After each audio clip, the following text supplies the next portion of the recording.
YouTube channel पर आज मैं आपको कार्तिक मास की शुक्ल पक्ष चतुर्थी यानी करवा चौथ की कथा कहने जा रही हूँ। तो सुनिए कथा।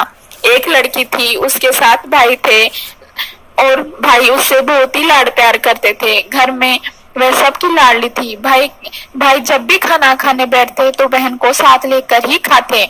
उस लड़की की शादी बचपन में ही हो चुकी थी। एक बार जब कार्तिक मास की चतुर्थी यानी करवा चौथ का व्रत आया तो उसने भी अपनी भाभीियों को कहा कि भाभी मैं भी ये व्रत करूंगी। तब भी भाभीियों ने भी उसे सहमति दे दी और उसने करवा चौथ का उपवास कर लिया।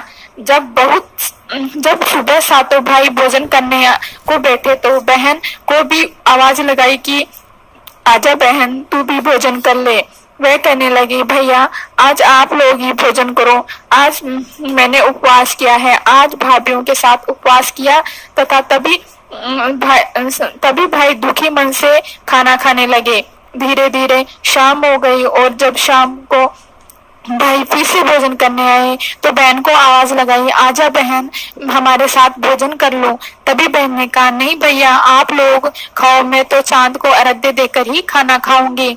तभी भाइयों ने सोचा इसने सुबह भी कुछ नहीं खाया और यह अब जाने चांद कब आएगा और तब तक तो हमारी बहन का भूख से बुरा हाल हो जाएगा। हमें उसके लिए कुछ करना चाहिए। तभी सातों भाइयों ने योजना बनाई और सभी भाइयों ने मिलकर लकड़ी इकट्ठा की, पहाड़ के पीछे आग जला दी और एक भाई ने छलनी से चांद बना दिया। तभी दूसरा भाई बहन को जाकर बोलता है, देख बहना चांद उग आया है, अब तो खाना खा लो। तभी वह दौड़ी दौड़ी भाभीियों के पास गई और बोली, भाभी चांद उग गया है, आओ अर्घ्य देते हैं। तभी भाभीियों ने बोला, नहीं भाई साहब ये तो आपका ही चांद उगा है, आप अर्घ्य दे दो। वह भोली थी, कुछ समझी नहीं और अर्घ्य देकर खाना खाने लगी।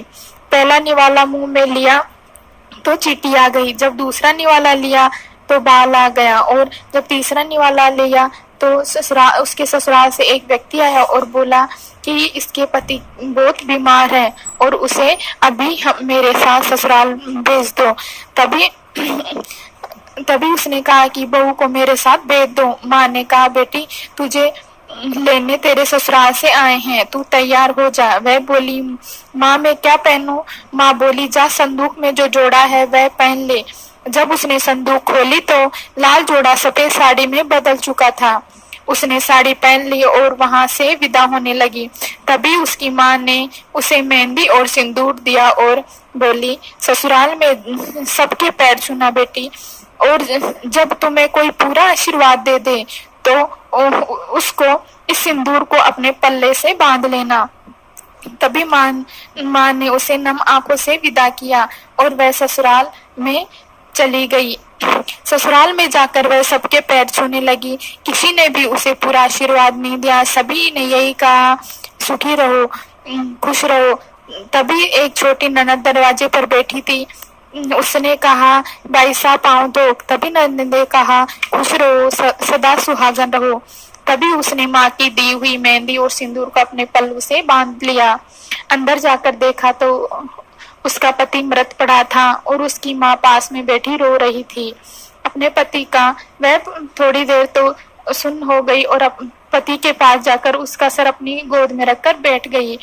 थोड़ी देर बाद उसके पति का अंतिम संस्कार करने के लिए लोग उसे उठाने लगे। लड़की ने पति को कसकर पकड़ लिया और बोली कि इनको मैं जलाने नहीं दूंगी और इनके प्राण मेरी वजह से ही गए हैं तो मैं ही इनके प्राण वापस लाऊंगी। तभी सभी बोले कि मृत व्यक्ति में को घर में नहीं रख सकते। तभी लड़की बोली कि ठीक है, शमशान घाट के पास एक झोपड़ी बना दो, मैं उसमें ही रह लूंगी।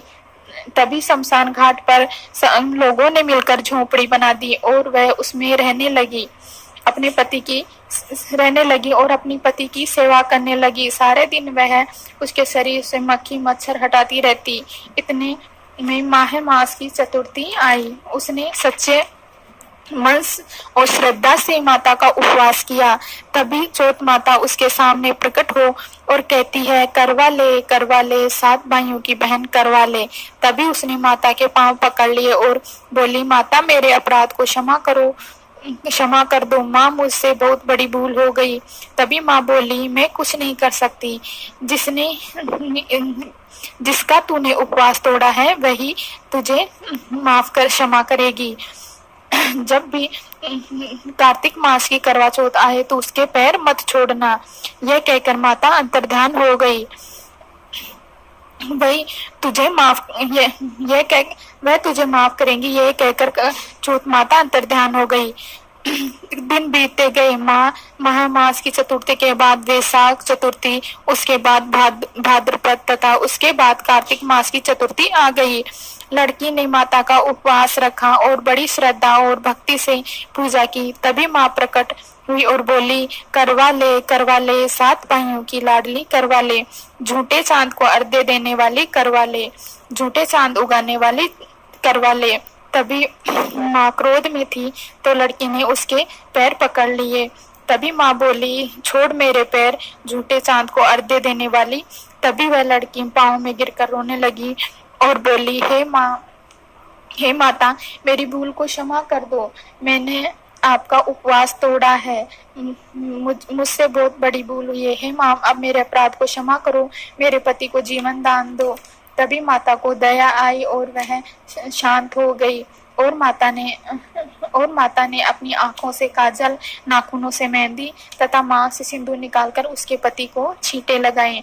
जैसे ही छींटे लगाए, उसका पति जीवित हो गया और अंगड़ाई भरते हुए कहा कि आओ, मैं तो बहुत सोया। तभी उसकी पास बैठी पत्नी ने कहा, तुम सोए नहीं, इतने दिनों से मृत पड़े थे और माँ के आशीर्वाद से तुम्हें वापस से जीवन दान मिला है। चौथ माता को प्रणाम करो। उसने देखा और चौथ माता को प्रणाम किया और चौथ माता ने उनको पुत्र प्राप्ति का वरदान देकर अंतर्ध्यान हो गई और जाते जाते उसकी झोपड़ी की जगह महल बना दिया। ये चौथ माता जैसा उसको फल दिया वैसा सबको दे, सब सुहागनों की मनोकामना पूर्ण हो। बोलो चौथ माता की जय।